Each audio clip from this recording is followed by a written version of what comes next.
ගමු පින්වතුනි අපි කවුද කියලා. මං ඔබෙන් අහන පළවෙනි ප්‍රශ්නය. ඔබ කවුද?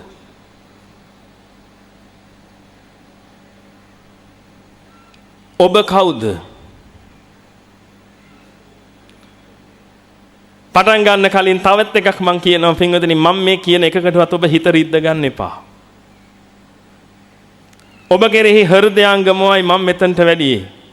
ඔබගේ තියෙන තුවාලේ සුද්ධ කළ ඔබට ඇත්ත පෙන්නලා දෙන්න ඔබ කවුද කියලා.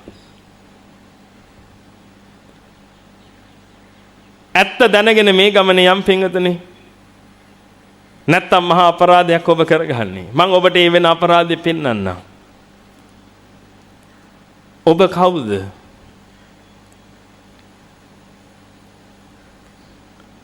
පින්වතුනි ඔබට මතකද අර නීල් ආම්ස්ට්‍රෝන් හඳට ගිය හැටි? හෙව්වා නේද? කවුද ඇත්තටම හඳට ගියාද? YouTube එක ගැහුවා, Google එක ගැහුවා නේද? ඇත්තටම හඳට ගියාද නැත්නම් ඕක මේ ස්ටුඩියෝ එකකද උනේ ආදී වශයෙන් දේවලුත් හෙව්වා නේද? ඔබට මතකද අඟහරු ලෝකෙට යානාවක් යවුවා? ඒකත් හෙව්වා නේද? කවුරු හරි ඇහුවොත් යානාවේ නම මොකක්ද කියලා ඒකත් මතක ඇති නේද? මම දැන් ඔබෙන් අහනවා බොහොම සරල ප්‍රශ්නයක්. ඔබ කවුද? මං ඔබ කවුද කියලා අහනකොට ඔබ කියයි මං නිමල්. මම අහන්නේ ඔබට අම්මලා දාපු නම නෙමෙයි ඔබ කවුද කියලා අහන්නේ. ඔබ කවුද? ඔබ කොහෙන්ද ආවේ? ඔබ කොහෙටද යන්නේ? ඔබට මොනවද මේ වෙන්නේ? ඔන්න ඔය ටිකට තමයි අද අපි උත්තර හොයාගන්නේ. බලන්න බොහොම සරලයිනේ. ඔබ හොයන්නේ උත්තර මොනවටද? ඇමරිකාවේ ජනාධිපති වෙන්නේ කවුද ඊළඟට? අන්න ඔබට තියෙන ප්‍රශ්න. මට තිබෙන ප්‍රශ්න ඕවා නෙමෙයි. මං කවුද? ඔන්න ඔක තමයි මට තිබිච්ච ප්‍රශ්නේ. මම මේ මොනවද මේ කරන්නේ? මට මේ මොනවද මේ වෙන්නේ? මට මේ ඊළඟට මොනව වෙයිද? මම මේ කොහෙටද මේ යන්නේ දවසින් දවස? ඔන්න ඔය ටික පින්වතුනි ඔබ දන්නේ නැතුව යන්න ගියොත් ඔබ මහා අමාරුවක වැටෙනවා.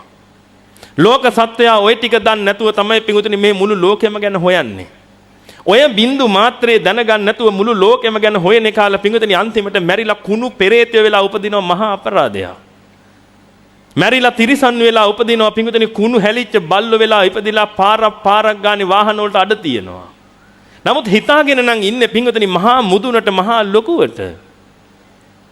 ඔබ වගේම මාත් හිතන් හිටියා. ඔබ වගේම පින්වතුනි මටත් ලොකු උවමනාවක් තිබ්බා මේ ලෝකෙම මුදුන වෙන්න. කොච්චරට මුදුන් වෙන්න උවමනාවක් තියෙනවද කිව්වොත් පින්වතුනි මගේ ඩ්‍රීම් එක තිබුණේ ඉංග්ලන්ඩ් වල මිලියනර් කෙනෙක් වෙන්න. ලංකාවේ නෙමෙයි ඉංග්ලන්ඩ් වල. ඒකට තමයි මම උපරිම උත්සාහ කළේ. හැබැයි වාසනාවකට පින්වතුනි තථාගතයන් වහන්සේගේ ශ්‍රී සද්ධර්මයේ මේ යතිවරයන් වහන්සේලාගේ මම නිතර ඇහුවා. ත්‍රිපිටකයේ නිරන්තරයෙන්ම පරිශීලනය කළා. ත්‍රිපිටකයේ නිරන්තරයෙන්ම පරිශීලනය කරගෙන යනකොට මට වැටහිච්ච දේ තමයි මම මේ මුදුන් වෙන්න යන්නේ. ත්‍රිපිටකයේ තථාගතයන් වහන්සේ පෙන්වුම් කළා දෙනවා මුදුන් වෙන්න යන්නේ උන් බල්ලෝ වෙනවා කියලා. මම මේක පටිච්ච සමුප්පන්නව විවරණය කර බලද්දී පින්වතුනි මට වැටහිච්ච දේ තමයි හත් දෙයියනේ මම මේ අවුරුදු 30 ගානක්ම ගත කරලා තියෙන්නේ මොකෙක් වෙන්නද මේ? බල්ලෙක් වෙන්න. මානේන මක්කටෝ අදිමානේන කුක්කුරෝ. මානෙන් වඳුරෙක් වෙනවා අදිමානේටපත් වෙච්ච එක බල්ලෙක් වෙනවා. ඔබ හොඳට කල්පනා කරලා බලන්න පින්වතුනි ඔබ ওই බලුවත් බැවින් මිදිලා දින්නේ කියලා. ඔබ හොඳට කල්පනා කරලා බලන්න පින්වතුනි ඔබ හැම මොහොතකම තමන්ව මුදුනට දාගන්න කටයුතු කරනවද නැද්ද කියලා. හොඳට කල්පනා කරලා බලන්න ඔබගේ ජීවිතය ඇතුලේ. මං කියන්නේ ඔබයි මමයි විතරයිනේ ලැජ්ජ වෙන්න කාරණාවක් නෑ. ඔබ අත උස්සලා කියන්නේ ඔව් හාමුදුරනේ මම බල්ලෙක් වෙන්න තමයි හැදුවේ. එහෙම කියන්න ඕනේ නෑ. ඔබගේ ජීවිත අත්දැකීමට මෙනෙහි කරලා බලන්න පින්වතුනි ඔබ පිරිසක් අතරට ගියාම හැමතිස්සෙම උත්සාහ කරන්නේ නැද්ද කියලා ඒ පිරිස අතර මුදුන වෙන්න? ඔබ හොඳට කල්පනා කරලා බලන්න ඔබගේ ඥාතිවරයෙක් යාළුවෙක් ඔබගේ ගෙදරට ආවට පස්සේ ඒ යාළුවත් එක්ක ඔබ මෝටර් බයික් එකේ හරි වාහනේ හරි යනකොට ගමේ ගමේ ඉන්න හැම එකාටම අතවනලා ගියේ නැද්ද කියලා ඔබ? හෝන් එක ගහලා අතවන්න ආයි හෝන් එක ගහලා හෝන් එක ගහලා මොකටද අර ඇතුලේ ඉන්න මිනිස්සයාට කියවෙන්නේ මොකද්ද? අම්බෝ ඔයාව මුළු ගමම දන්නවනේ. බලන්න ඔබ එහෙම කෙනෙක් නෙමෙයිද කියලා. බලන්න ඔබ මාලයක් මුද්දක් වලල්ලක් ගත්තේ අනිත් අයට පෙන්වන්න නෙමෙයිද කියලා. ඔබ කොහේ හරි තැනකට ගියාට පස්සේ ඔබ ඉන්න බව ලෝකෙට පෙන්වන්න උත්සාහ කළාද නැද්ද කියලා. පින්වතුනි මමත් ওই ටික කළ නිසායි මම ඔබට කියන්නේ. මම ওই ටික දන්නේ නැතුව කළා පින්වතුනි දන්නේ නැතුව කර කර මට ඕනි උනේ පින්වතුනි මං ඉන්න පිරිස අතරේ ලොක්කට මුදුනට නගින්න. හැබැයි පටිච්ච සමුප්පන්න දහම් න්‍යාය ධර්මයේ අවබෝධ වෙනකොට මට තේරුණා මම මේ යන්නේ තිරිසනෙක් වෙන්න බල්ලෙක් වෙන්න යන ගමනක් මේ යන්නේ. ඉතින් මම මොකටද පින්වතුනි මෙච්චර මහන්සි වෙලා බල්ලෙක් වෙන්නේ?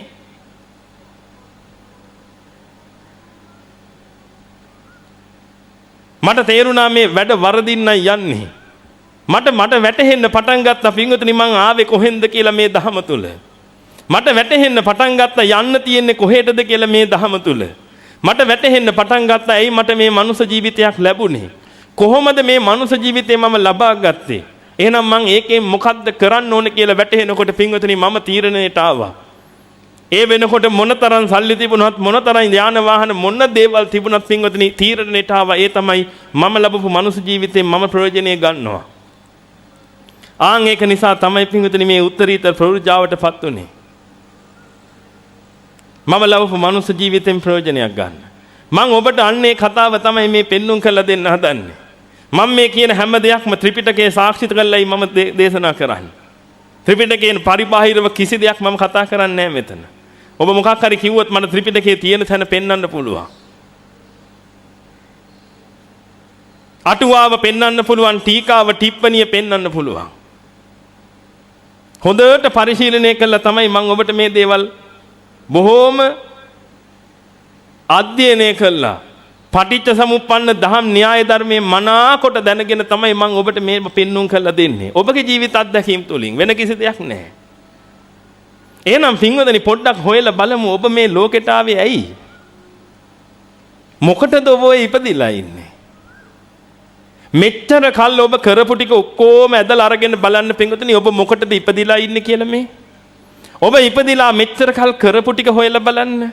ඔබ කෑවා. ඔබ බිව්වා. ඔබ නිදාගත්තා. ඔබ දරුවෝ හැදුවා. එතනින් එහාට කරපු එක දෙයක් මට කියන්න. ඔබ හොඳට කෑවා. හොඳට බිව්වා. හොඳට නිදාගත්තා. සැප පහසුව. හුලං වදින නිසා බිත්ති 4ක් ගහගත්තා. වහින නිසා වහලයක් ගහගත්තා. හොඳ ඇඳක් තියාගත්තා නැත්නම් පැදුරක් හරි කමක් නැහැ. ඔබ හොඳට නිදාගත්තා. ඊට පස්සේ ඔබ දරුවෝ හැදුවා. ඒ දරුවන්ට ඒ ටික කරලා දුන්නා. ඒ හැරෙන්න කරපු එක දෙයක් මට කියන්න. එක දෙයක් ඒ හැරෙන්න. ඔබ කියයි, "ඇයි මං ඉගෙන ගත්තේ?" එහෙමත් කියයි. "මං ඉගෙන ගත්තේ. ඇයි මම රස්සාවක් කරන්නේ? මම දොස්තර කෙනෙක්, මම ඉංජිනේරුවෙක්, මම ඇකවුන්ටන්ට් කෙනෙක්." ආදි වශයෙන් ඔබ කියයි, "මම හොඳ ව්‍යාපාරිකයෙක්. මම රජයේ ඉහළ නිලධාරියෙක්." ආදි වශයෙන් ඔබ කියයි. පින්වතුනි, කනවා බොනවා නිදා ගන්නවා දරුවෝ හදනවා කියන ටික පින්වතුනි සියලු තිරිසන් කුලකයටත් අයිති එකක්. සියලු තිරිසන් කුලකයට ওই ටිකම තමයි කරන්නේ. eating, drinking, sleeping and having sex. ඔතනින් එහාට පින්වතුනි තිරිසනුන්ට කිසි දෙයක් කරන්න බෑ. ඔබත් මේ මනුස්ස ජීවිතේ අරගෙන ඔය ටිකමද කරන්න කියලා හොඳට කල්පනා කරලා බලන්න. ඒ කරනකොට ඔබට අර ටික හිතෙනවා නම් පින්වතුනි ඔබ කියනවා නම් ඇයි මං ඉගෙන ගත්තේ කියනකොට ඔබගේ කුස්සියේ ඉන්න බල්ලා hina වෙනව ඇති නේද? උඹ ඉගෙනගෙන ওই ටික කරනවා, අපි ඉගෙන ගන්න නැතුව ওই ටික කරනවා. ඔබ කියද්දි මම රස්සාවක් කළා ලක්ෂ 3ක් පඩි හම්බ කරනවා. ආයෙත් බල්ලා hina වෙනව ඇති.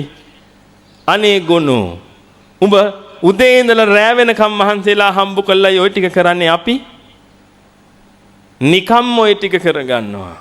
පින්වතුනි ඔබ මොනවා කළත් අන්තිමට කරන්නේ eating, drinking, sleeping and having sex නම් ඔබයි තිරිසනෙකුයි අතර වෙනසක් නැහැ. මේවා හොඳට තේරුම් ගන්න පින්වතුනි, ඔබට මේ මනුස්ස ජීවිතේ ලැබුණේ ওই ටික කරගන්න නෙමෙයි. ඔබට ওই මනුස්ස ජීවිතේ ලැබිලා තියෙන එතනින් එහාට තියෙනව ටිකක් කරගන්න අන්න ඒක කරගන්න. පින්වතුනි ඔබ දන්නේ නැහැ ඔබට ওই මනුස්ස ජීවිතේ කොහොමද හම්බුනේ කියලා. ඒකයි තියෙන ප්‍රශ්නේ. ඔබ ওই වටින මනුස්ස ජීවිතේ පින්වතුනි කුණු කොල්ලෙට විනාශ කරගන්නවා. කුණු කොල්ලෙට විනාශ කරගන්නවා. මහා අපරාධයක් මේ ඔබ කරන්නේ. මම ඔබට පෙන්නලා දෙන්නේ පින්වතුනි ඔබ කවුද කියලා මම ඒකයි ඔබට කිව්වේ. ඔබ කවුද? මම ඔබගෙන් වටින ප්‍රශ්නයක් අහන්නම්. මට කියන්න. ඔබට පාරේ යනකොට මාලයක් වැටිලා තියෙනවා දැකලා ඒ මාලේ හම්බ වෙනවා. ඔබ ওই මාලේ අරගෙන කරේ දා ගන්නවා. ඒ වගේම ඔබට පරම්පරාවෙන් උරුම වෙච්ච මාලයක් තියෙනවා. අම්මා කියනවා පුතේ මගෙත් ආච්චි අම්මා තමයි මේක දුන්නේ පරම්පරාවෙන් ආවේ. මම බොහොම අමාරුවෙන් මේක රැක්කේ උඹත් මේක රැකගනින්. මට කියන්න පින්වතුනි ඔය දෙකෙන් ඔබ වැඩිපුරම රකින්නේ මොන මාලේද? පාරේ වැටිච්ච එකද? එහෙමත් නැත්නම් අර පරපුරෙන් හම්බෙච්ච එකද? අමාරුවෙන් ගත් එකද? පින්වතුනි ඔබ යමක් අමාරුවෙන් ගත්තා නම් ඔබ රකින්නවා ඒක. හොඳට බලන්න ඔබ එහෙම කෙනෙක් නෙමෙයිද කියලා. ගොඩාක් අමාරුවෙන් නම් ඔබට යම් දෙයක් ලැබුණේ ලබා ගත්තේ පින්වතුනි ඔබ ගොඩාක් රකින්නවා. අම්මේ තාත්තෙක් ඉන්නවා පින්වතුනි දරුවෝ නැතුව අවුරුදු 7ක් 8ක් 10ක් දේවාලයක් ගානේ බෝධියක් ගානේ ගිහිල්ලා දොස්තරවරු හොයාගෙන කොහොම හරි අන්තිමට 10 වෙනි අවුරුද්දේදී දරුවෙක් හම්බ වෙනවා. ඒ හම්බෙච්ච දරුවා වටිනව නේද පින්වතුනි අර අම්මට ගොඩාරියක්. එහෙනම් ගොඩාරියක් වටින්නේ පින්වතුනි ඒක ගොඩාක් අමාරුවෙන් හම්බෙච්ච නිසා. ඔබ දන්නේ නැහැ පින්වතුනි ওই මනුස්ස ජීවිතේ ඔබට හම්බුනේ කොහොමද කියලා. ඔබ හිතන්නේ ඔබ අම්මගේ බඩෙන් ඉපදුනා කියලා.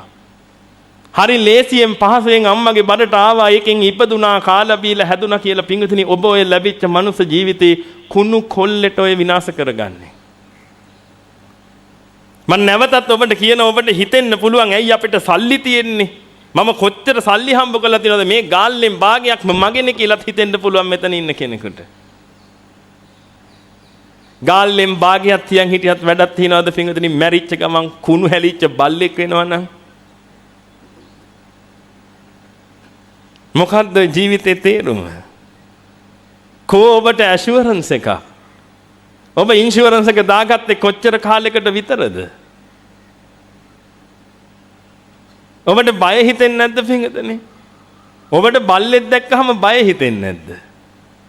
ඇඟ හිරි වැටිලා යන්නේ නැද්ද බල්ලෙක් දැක්කහම? කුණු වෙලා පණුව ගහලා කකුල අද්දාද්ද යනවා පොළු පාරවල් විතරයි හම්බ වෙන්නේ. ඔබගේ ඇඟ හිරි වැටිලා යන්නේ නැද්ද?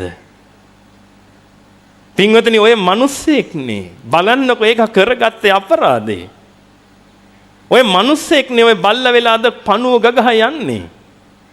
ඔබ පාරේ ඇවිදගෙන යනකොට තුම්මන් හන්දියක් ගානේ දැක්කේ නැද්ද පෙරේත තටු තියලා තියෙනවා. පින්වතුනි ඔය කවුරු හරි අම්මෙත් තාත් එක්ක නේද ඔය අල්ලලා බෝතලයකට දාලා මහ මුහුද ගිහින් දැම්මේ. අම්මෙත් තාත් එක්ක ඔබ වගේමයි ඔය කටයුතු කරගෙන ගියේ. එහෙනම් ඔබට ඕවා දකින්නකොට ඇඟ හිරි වැටිලා යන්න එපා. ඔබට මොලයක් බුද්ධියක් තියෙනවා නම් ඔබට තේරෙන්න එපා හත් දෙයියනේ මටත් මේ ටික වුණොත් මොකද්ද මං කරන්නේ? ඔය බෝතලයක් ඇතුළට යන පෙරේතෙක් පින්වතුනි මෛත්‍රී බුදුරජාණන් වහන්සේ ලෝකේ පහළ වෙනකොට තමයි ඔතනින් මිදෙන්නේ. ලේසි වැඩක්ද මේ? මැරෙන එක කුණු පෙරේතයෝ වෙනවා. හිතලා බැලුවද ඔබ මේ මරණයෙන් පස්සේ ඔබට මොනව වෙයිද කියලා? හැබැයි ඔබ හිතලා බැලුව නේද හෙට බස් එක මිස් වුණොත් මොකේද යන්නේ කියලා? බලන්න ඔබ හිතනේවා හෙට බස් එක මිස් වුණොත් මම මොකේද යන්නේ? ඒව හිතනවා. ඔබ දැන් මලොත් මොකද වෙන්නේ? ඔබ මේ දේශනාව හමාර කරලා යනකොට බස් එකේ හැපිලා මලොත් ඔබට මොකද වෙන්නේ කියලා ඔබ හිතවද?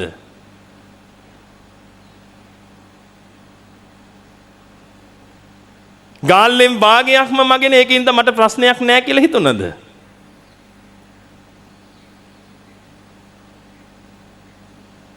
මමනේ ඉගෙනගත්ත හොඳම කෙනා මට PhD 3ක් තියෙනවනේ ඒක නිසා මට ප්‍රශ්නයක් නැහැ කියලා හිතුණද? පිටකනේ ඔක්කොම ඉවරයිනේ. අපි කියන්නේ chapter close කියලා. chapter close නේ. ආයි කවුද එන්නේ ඔබට පිට වෙන්න? ඔබගේ තාත්තා මැරිලාම බල්ලෙක් වෙලා ඉපදුනා නම් මං ওই බල්ලා වර්ගෙන ඔබගේ ඉස්සරහට આવොත් ඔබට පුළුවන් ද ওই බල්ලව මිනිසෙක් කරලා දෙන්න? ඔබගේ තියෙන සියලුම ධනය වියදම් කරලා මට පුළුවන් නම් මිනිසෙක් කරලා දෙන්න? කාටද පුළුවන්? යන්න සක්‍ර දේවේන්ද්‍රයා ගාවට ගිහිල්ලා කියන්න මගේ තාත්තාව මම බල්ලෙක් කියලා මිනිසෙක් කරලා දෙන්න. මහා බ්‍රහ්මයාට කියන්න, බුදුහාමුදුරන්ට කියන්න පුළුවන්ද? ඉතින් ඔබගේ ඇඟේ හිරි වැටිලා යන්නේ නැද්ද? ඔබ වටින මනුස්ස ජීවිතයක් ගත්ත කෙනෙක්. ඔතනින් කන්වර්ට් වෙන්න යන්නේ බල්ලෙකුට නම් මොන අපරාධයක්ද ඔබ ඔය කරගන්න යන්නේ? ඔය කන්වර්ට් වෙන්න යන්නේ පින්වතුනි තිරිසනෙකුට නම් එහෙමත් නැත්නම් පෙරේතයෙකුට නම් මොන අපරාධයක්ද ඔය කරගන්න යන්නේ?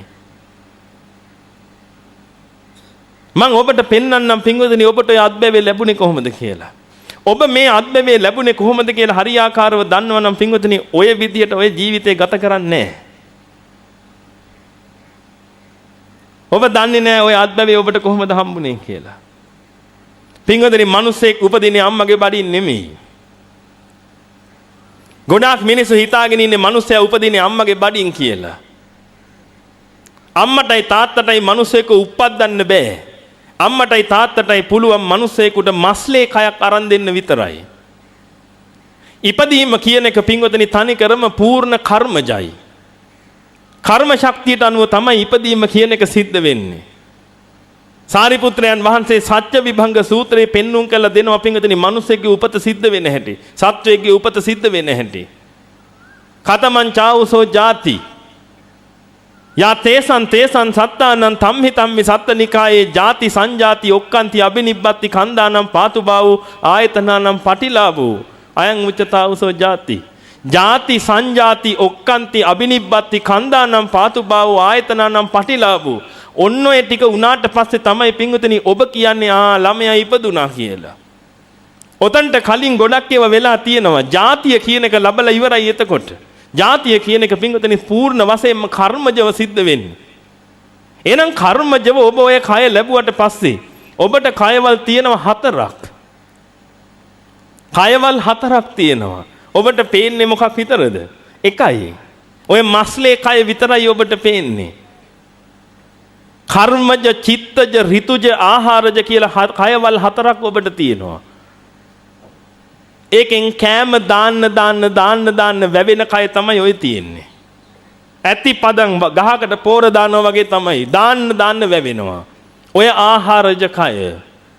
මුලින්ම ඇති උනේ කර්මජ කය. ඒ කර්මජ කයයි චිත්තජ කයයි ඍතුජ කයයි කියන තුනත් එක්ක සියුම් වූ ආහාරජ කයක් ඉපදිලා පින්වතුනි සංජාතිකයා කියන ගන්ධබ්බය මේ ලෝකේ උපදිනවා. මේ ගන්ධබ්බ කියලා කිව්වේ පින්වතුනි මහායානිකයෝ කියන අන්තරාභවිකයා හැම නෙමෙයි. තථාගතයන් වහන්සේ විවිධ සූත්‍රවල පෙන්වලා දෙනවා ගන්ධබ්බා ඔක්칸ති හොಂತಿ. ගන්ධබ්බයාගේ ඔක්칸තිය මව් කුසට සිද්ධ වෙන හැටි පෙන්눔 කරලා දෙනවා තථාගතයන් වහන්සේ. එහෙනම් හොඳට කල්පනා කරගන්න පින්විතනි ඔබගේ මේ පළමු උපත සිද්ධ වුණේ ඕන්න ඔය ආකාරයට පූර්ණ කර්මජව. ඔබ සංසාරේ කරගත්ත අනන්ත පුණ්‍ය ශක්තියක් ඇදිලා ඇවිදිලා. ඔබ මනුස්ස ගන්ධබ්බෙක් වුණා. පින්වතුනි මනුස්ස ගන්ධබ්බය කියන කෙනා ගන්ධබ්බ කියලා කියන්නේ ගන්ධෙහි එල්බගෙන ඉන්න නිසා. සංසාරයේ තිස්සේ සිල්වත් ගතිගුණ වලින් හිටියනම් ආන්නේ කෙනා පින්වතුනි සීල සුගන්ධයේ එල්බගෙන ඉන්න නිසා ඒ ඉපදිච්ච ගන්ධබ්බයට මල් වල සුවඳ, ගෙඩි වල සුවඳ, පොතු වල සුවඳ, මුල් වල සුවඳ ආග්‍රහණය කරගෙන ඉන්න පුළුවන්.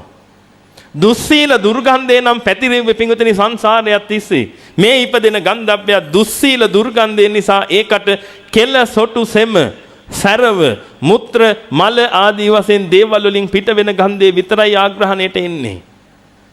පින්වතුනි ඔබ ඔන්න ඔය දෙකෙන් එකක් තමයි ආග්‍රහණය කර ආවේ. ඔය ආග්‍රහණය කර ඉන්නකොට පින්වතුනි ඔබට ලොකු උමනාවක් ආවා මස්ලේ කයක් ගන්න. ඔය මස්ලේ කය ගන්න උමනා එනකොට පින්වතුනි කෝටි ගාණක් ගන්ධබ්බය මස්ලේ කය ගන්න බලාගෙන ඉන්නවා. කෝටි ගාණක් එකෙක් එහෙම නෙමෙයි. මේ කෝටි ගාණක් ගන්ධබ්බය මස්ලේ කය ගන්න බලාගෙන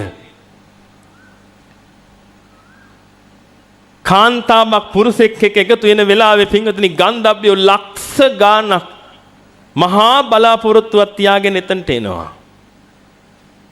හැබැයි chance එක තියෙන එක්කෙනෙකුට විතරයි. පින්වතුනි ඔබ මේ මස්ලේ කය ඕනේ කමට කර්ම ශක්තිය ගැළපෙන හැම තැනකටම ගියා.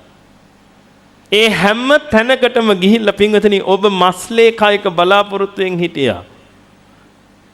අවුරුදු කෝටි ගාණක් ඔබ හැදසරුවා පින්වතුනි ඔය විදිහට. අවුරුදු කෝටි ගාණක් යනකම් ඔබට හම්බුනේ නෑ මස්ලේ කය. ඔබ ඇඬුවා. ඔබ වැළපුණා. බෙරිහන් දුන්නා. අනේ ඒකත් මට නැති වුණා කියලා කෑ ගැහුවා. එක අවස්ථාවක් ආවා.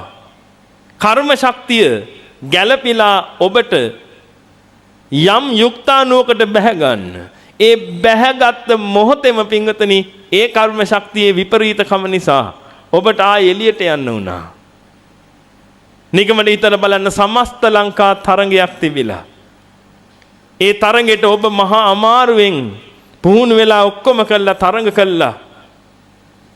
විනිශ්චය දෙන වෙලාවේදී නිවේදකයා කියනවා මේ තරඟයේ ප්‍රථම ස්ථානය ඔබට හිමි කියලා. කොහොමද එන්න ප්‍රීතිය? ඔබ උඩ පයින්නවා කෑ ගහනවා. කෑ ගහලා ඔල්වරසන් දෙන ඔබගේ පිරිසත් එක්ක එකතු වෙලා. ඊට පස්සේ නිවේදකයා කියනවා සමා වෙන්න. වැරදීමක් සිද්ධ වුණේ ඔබ නෙමෙයි මේ පුද්ගලයා කියලා. ඔබට ඇඬෙන්නේ නැද්ද? ඔබ කෑ ගගහ අඬන්නේ නැද්ද? පින්වතුනි එහෙම වෙච්ච අවස්ථාවල් අනන්තයි අප්‍රමාණයි ඔබගේ ජීවිතේ. මේ එකක්වත් ඔබ දන්නේ නැහැ. අනන්තයි අප්‍රමාණයි. දවසක් මහා කාශ්‍යප මහරහතන් වහන්සේ සත්වයාගේ චුති උප්පත්ති බල ඉන්නකොට ඉරිදීන් තථාගතයන් වහන්සේ ආලෝක ධාරාවක් නිකුත් කළා. කාශ්‍යප මහරහතන් වහන්සේට කියනවලු කාශ්‍යපය ඔය ඔබ කරන එකෙන් ඔබ වෙහෙසටපත් වෙනවා විතරයි. බුදු කෙනෙකුට විතරයි ඔය කියන එක බලන්න පුළුවන් හරියට. අම්මම දන්නේ නැතුව මව් කුසට ඇවිදිලා ආපහු නිකුත් වෙන ගන්ධබ්බයන්ගේ ප්‍රමාණය කෙලවරක් නැහැ කියලා. අම්මා දන්නෙත් නැහැ ආවා ගියා කියලා. ඒ තරම් චුති උප්පත්ති සිද්ධ වෙනවා කියලා මේ මොහොතේ. එහෙනම් එහෙම එකක් ඔබට බලන්න බෑ ඔය අරිහත් ඇහෙන්. බුදු කෙනෙකුට විතරයි බලන්න පුළුවන් කියලා පින්වතුනි ඔබටත් ওই ටික උදා වුණා. ඔබ ඇඬු කඳුලෙන් හිටියේ.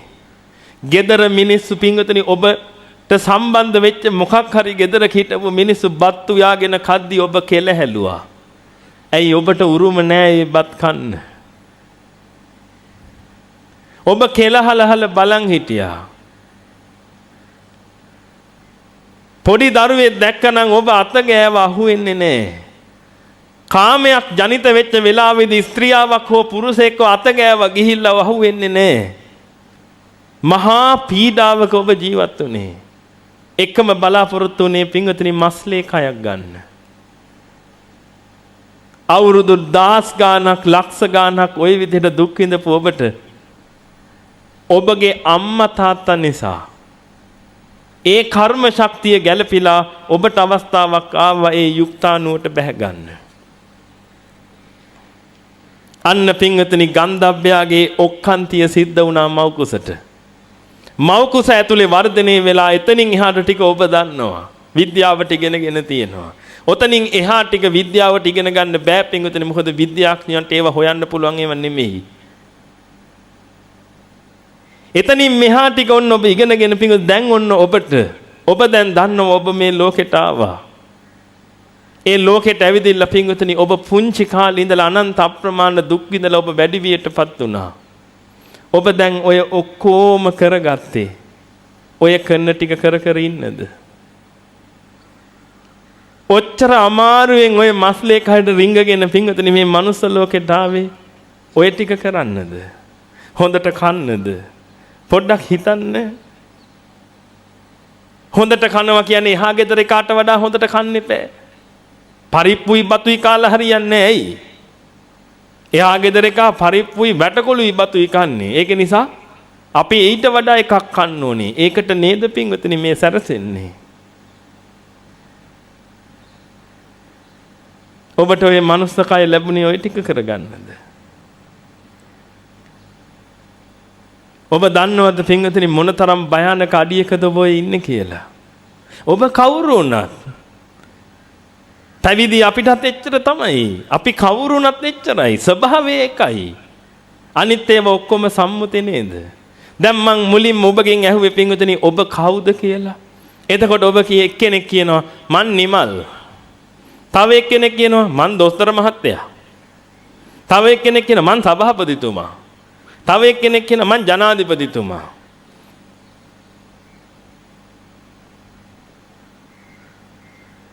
දැන් ඔය ඔබ ගැනද ඔය කියන්නේ? නැත්තම් සමාජය විසින් ඔබට දීපු එකක් ගැනද ඔය කියන්නේ? පින්වතුනි සමාජය විසින් ඔබට ඔය දීපු එකක් විතරයි ඔය. ඔබ නිකම්ම මිනිස්සෙක්.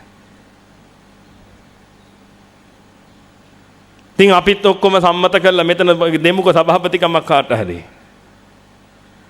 සභාපතිකම කියන එක පින්වතුනි උප්පත්තියෙන්ද හම්බුනේ? සභාපතිකම කියන එක ඔබට හම්බුනේ පින්වතුනි ඔබගේ මොකක් හරි ඔය තනතුර හම්බුනේ මිනිස්සුන්ගෙන් නේද? මිනිස්සු ටිකක් එකතු වෙලා ඔබට කියනවා ඔබ තමයි සභාපති.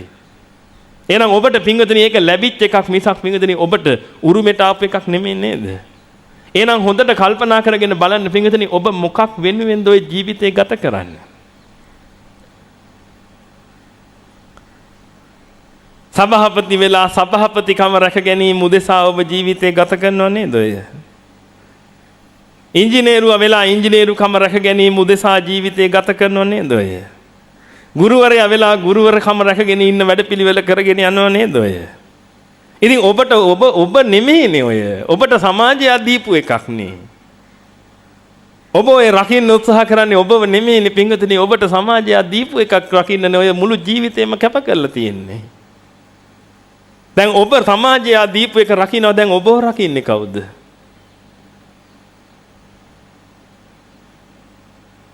කවුද ඔබව රකින්නේ? ඔබ අම්මා වෙලා අම්මගේ කාර්යය කරගෙන යනවා. තාත්තා වෙලා තාත්තගේ කාර්යය කරගෙන යනවා. කොහෙන් ඔබගේ කාර්යය කවුද කරන්නේ? හොඳට කල්පනා කරලා බලන්න පින්වතුනි මම මේ කියන දේ. මම කියවනේ ඔබගේ ජීවිතය ගැන කතා කරන්න කියලා. දැන් ඔබගේ කාර්යය කවුද කරන්නේ? ඒකට එකෙක්වත් නැහැ. ඔබ රස්සාව කළ අවුරුදු 60 දී පෙන්ෂන් යනවා. දැන් ඔබ කවුද?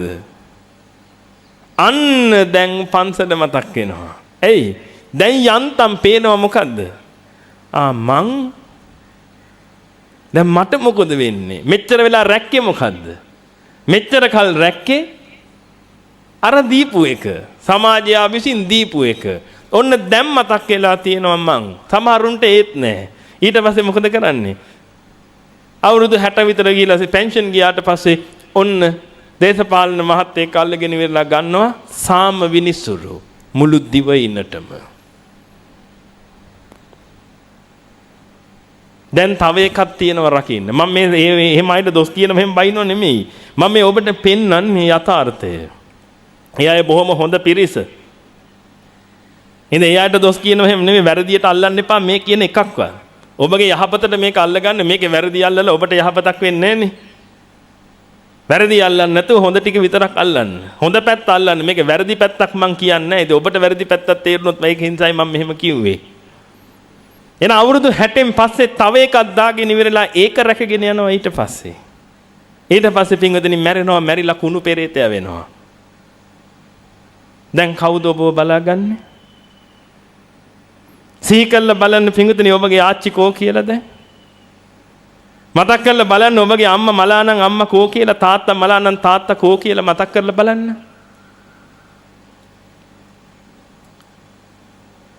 මොකද්ද උනේ කියලා බලන්න මේ මිනිස්සුන්ට. ඔබගේ අම්මා තාත්තත් ඔබ වගේම ජීවිතයක් ගත කරලා ගිහිල්ලා අන්තිමට මැරිලා ගියා කෝ දැන් බලන්නේ අය. ඉතින් ඔබට මොලයක් බුද්ධියක් තියෙනවා නම් වැටහෙන්න එපා පින්වතුනි ඒ මිනිස්සුන්ටත් මොනවද උනේ විනෝදේ හොයා ගන්නවත් බැරි නම්. මටත් ඔය ටිකමනේ වෙන්නේ මටත් වෙනච්ච දේ හොයන්න එකෙක්වත් ඉතුරු වෙන්නේ නැහනේ ඊට පස්සේ මටම නේද මේ ටික කන්න වෙන්නේ කියලා ඔබට වැටහෙන්නේ නැද්ද? අර අමාරුවෙන් ගත්ත මනුස්ස ජීවිතේ පින්වතුනි මිනිස්සු ටිකක් ඔබව උඩ දාලා දුන්නට පස්සේ ඒ උඩ දාලා දීපු එක ආරක්ෂා කරගෙන යන්න අර වටින මනුස්ස ජීවිතේ ඔබ ගත කළා. දැන් ඔබගේ වයස කීයද කියලා බලන්න. බලන්න ඔබ ජීවිතේ කොච්චර කල් ගිහිල්ලාද කියලා පින්වතුනි. මොකද්ද ඔබ කළේ? කෑව බිව්ව නිදාගත්ත දරුවෝ හැදුවා. ගෙදර කුස්සියේ අලු බොක්කේ ළඟින බලුවත් කියනවා මොකද්ද? මාත් අපේ හාම්පුතා වගේම තමයි කෑව බිව්වා නිදාගත්තා දරුවෝ හැදුවා. ඌ අහනවා ඇති මායි හාම්පුතයි අතර තියෙන වෙනස මොකද්ද? ඔබට කියන්න වෙන්නේ බල්ලෝ උඹ ඉන්නේ සුගතියේ මං ඉන්නේ දුගතියේ. ඇයි? උඹට නිකන් කන්න හම්බ වෙනවා මම හම්බු කරගෙන කනවා. කවුද සුගතියේ ඉන්නේ එතකොට? බල්ලා. ඔබ ඔය ටිකම නම් කරන්නේ. එච්චරයි. එහෙනම් එතනින් එහාට දෙයක් ඔබගෙන් සිද්ධ වෙන්න ඕනේ පින්වතුනි. ඒකයි ඔබට මේ මතක් කරලා දෙන්නේ. එහෙනම් මොන තනතුරේ ඔබ හිටියත් ඔය එකක්වත් අදාළ නැති බව ඔබට වැටහෙන්න ඕනේ දැන්. දැන් අපිට මූණ දෙන්න තියෙන පින්වතුනි මේ ඇත්ත ලෝකෙට. ඔබ මවාගත්ත ලෝකෙට නෙමෙයි. ඇත්ත ලෝකෙට.